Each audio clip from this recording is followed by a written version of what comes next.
नमस्कार, आप सभी का स्वागत है कृष्ण प्रज्ञा यूट्यूब चैनल में। क्या आप जानते हो प्राणायाम का परायण कैसे करते हैं?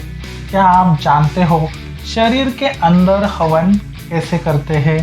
क्या आप जानते हो रोग मुक्त कैसे हो सकते हैं? दोस्तों, ये जो सारी क्वालिटीज़ है ये एक योगी की है। अगर ये आपको जानना है तो आपको भगवद गीता का जो चौथा अध्याय है उसमें से 29 नंबर श्लोक जानना बहुत ही जरूरी है। तो चलिए देखते हैं क्या है वो श्लोक। हमारा श्लोक है ये।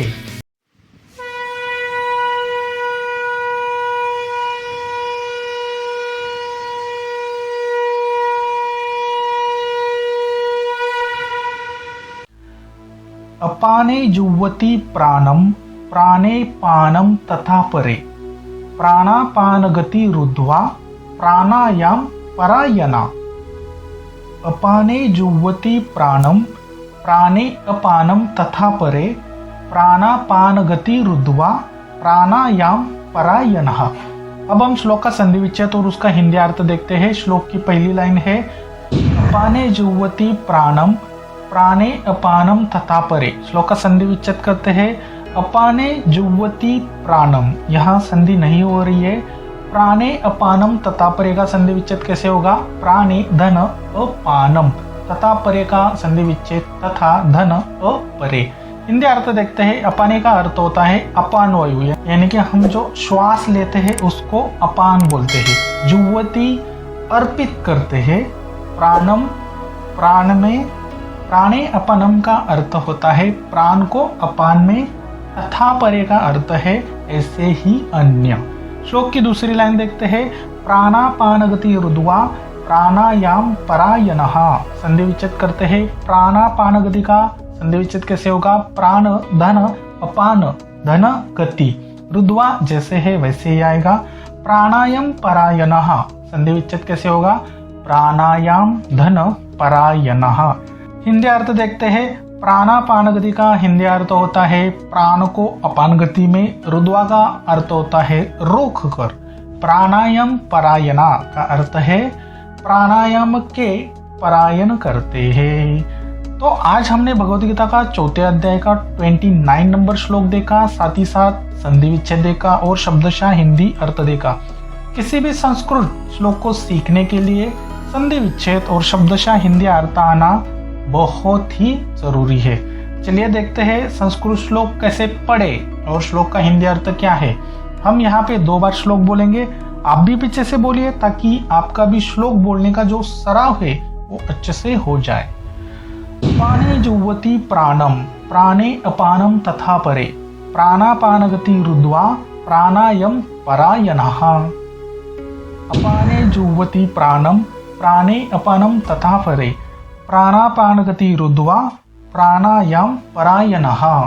भगवान श्री कृष्ण अर्जुन को क्या बोलते हैं कि हे अर्जुन, अपाने जुह्वति प्राणम प्राणे पानम तथा परे, अर्थात अपान वायु को अर्पित करते हैं प्राण में। कौन? योगी लोग।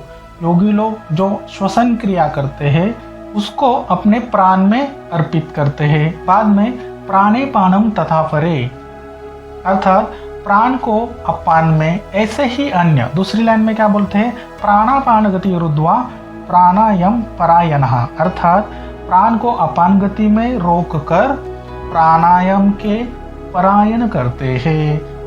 भगवान श्री कृष्ण योगी के गुण बताते हैं। एक लाइन में देखा जाए तो योगी लोग अपान वायु को अर्पित करते हैं प्राण में और प्राण को अपान में, और कोई प्राण को अपान गति में ही रोककर प्राणायाम के परायण करते हैं।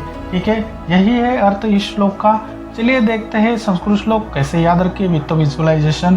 किसी भी श्लोक को सीखना है तो विजुअलाइजेशन करते हैं और 5 ज्ञानेंद्रियों का यूज करना बहुत ही जरूरी है। कृपया करके आंखें बंद कीजिए। 2 व्यक्तियों का संवाद चालू है। भगवान श्री कृष्ण आपको बोलते हैं कि अपान वायु को अर्पित करो प्राण में। देखिए, अब हम हमारे जीवन में ये श्लोक कैसे उतार सकते हैं ये देखेंगे। हमें जीवित रहने के लिए सबसे महत्वपूर्ण चीज होती है ऑक्सीजन की। तो अपान वायु का अर्थ होता है ऑक्सीजन। तो जब भी ऑक्सीजन हमारे शरीर में जाता है तो वो क्या बन जाता है, प्राण बन जाता है, यानी कि हमारे प्राण हो जाते हैं। बाद में प्राण को अपान में, फिर बाद में हम लोग क्या करते हैं, वो जो ऑक्सीजन लेते हैं उसका क्या हो जाता है, प्राणवायु हो जाता है। और प्राणवायु के बाद उस प्राणवायु को फिर से अपान में डालना पड़ता है, यानी कि हम ऑक्सीजन लेते हैं, फिर थोड़ी देर के बाद वो ऑक्सीजन बाहर निकलता है, लेकिन बाहर निकलते समय उस ऑक्सीजन का क्या हो जाता है, कार्बन डाइऑक्साइड हो जाता है। ठीक है, ये तो हो गए कि अब आप बोलेंगे इसमें क्या है। ठीक है, इसमें क्या होता है, हमारे अंदर जो आत्मा है, परमात्मा का अंश है, उसको जीवित रहने के लिए, उसको इस शरीर में रहने के लिए अपान वायु की जरूरत होती है। तो ये एक प्रकार का यज्ञ ही है। बाद में क्या बोलते हैं, प्राण को अपान गति में रोककर प्राणायाम के परायण करते हैं। और कुछ योगी लोग ऐसे भी होते हैं कि सिर्फ वो ऑक्सीजन लेते हैं और अपने भीतर रोक कर रखते हैं और इसी प्राणायाम को परायण करते हैं, यानी कि इस प्राणायाम के द्वारा वो तप करते हैं। ये जो दूसरी विद्या है, ये योगी लोग जिनको सच में अपने प्राणों पर कंट्रोल होता है, श्वसन क्रिया पर कंट्रोल रहता है, वही कर सकते हैं। अन्यथा आप जैसे मेरे जैसे लोग नहीं कर सकते।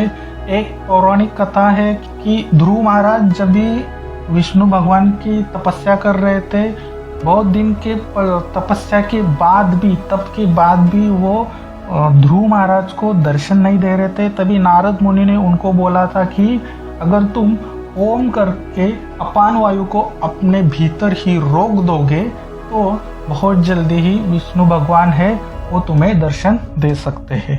तो ये बहुत ही कठिन कला है, कठिन विद्या है, इसको हमें नहीं करना चाहिए। हमें क्या करना चाहिए, अपान वायु को अपने अंदर अर्पित करना है प्राण में, और प्राण वायु को अपान में।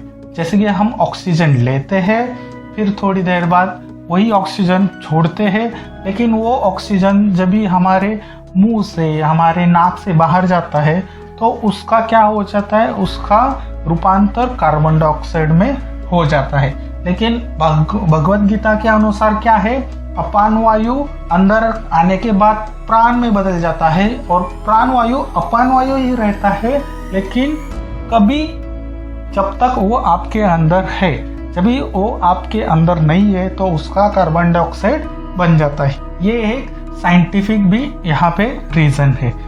ठीक है, आशा करता हूँ आपने अच्छे से विजुअलाइजेशन किया होगा। श्लोक बोलता हूँ, पीछे से कनेक्ट करने की कोशिश जरूर करना। पाने जुह्वति प्राणम प्राणे अपानम तथा परे प्राणापानगति रुद्वा प्राणायाम परायणः। पाने जुह्वति प्राणम प्राणे अपानम तथा परे प्राणापानगति रुद्वा प्राणायाम परायणः। अब आप लोग आके खोल सकते हो, जो भी आपने विजुअलाइजेशन किया है उसको पुनः स्मरण कीजिए। 2 मिनट वीडियो पॉज के बाद चलिए देखते हैं क्या है इस श्लोक के प्रश्न। एक ही प्रश्न है, इस श्लोक से हमने क्या सीखा, बहुत ही महत्वपूर्ण सीखा। ऑक्सीजन क्या है, कार्बन डाइऑक्साइड क्या है, और ये हमें क्यों लेना चाहिए, क्योंकि हमारे अंदर क्या है, परमात्मा का अंश है, उसको जीवित रहने के लिए हमें ऑक्सीजन और कार्बन डाइऑक्साइड की ज़रूरत होती है। दूसरी लाइन में क्या देखा, कोई योगी ऐसे भी होते हैं जो सिर्फ अपान वायु लेते हैं और अपने अंदर उसको रोकते हैं और क्या करते हैं, भगवान का चिंतन करते हैं, नामस्मरण करते हैं, लेकिन वो हमारे लिए नहीं है, क्योंकि उसके लिए बहुत ही ऊंचे लेवल की हमें योगी की शिक्षा और श्वसन क्रिया की शिक्षा लेनी पड़ती है। तो सबसे पहले महत्वपूर्ण पहली लाइन है, अगर हम अपान वायु ले, उसमें प्राण में रोक दे, फिर उस प्राण वायु को अपान वायु में ट्रांसफ़र करें। तो ये है क्या है, ये एक सुसाइड जो लोग करते हैं उनके लिए भी है कि सुसाइड नहीं करना चाहिए। क्यों, क्योंकि हमारे अंदर क्या होता है, परमात्मा का अंश होता है। जब वो अंश की समाप्ति आती है फिर उसकी मृत्यु हो जाएगी, लेकिन जानबूझकर हम अपान वायु नहीं लेंगे तो हमारी मृत्यु होगी। तो एक प्रकार है कि हम इसका वध कर रहे हैं, हमारे अंदर जो परमात्मा है उसका ही हम वध करते हैं। हम खुद का वध नहीं करते। ठीक है। इसी तरह दोस्तों 700 श्लोक सीखना है तो कृष्ण प्रज्ञा यूट्यूब चैनल को सब्सक्राइब जरूर करना। वीडियो अच्छा लगा तो प्लीज़ लाइक ज़रूर करना, शेयर ज़रूर करना। जो भी भगवत गीता सीखना चाहते हैं, जीवन में उतारना चाहते हैं, और दोस्तों इस श्लोक पर विचार जरूर करना। फिर मिलते हैं अगले श्लोक में, तब तक के लिए हरे कृष्णा।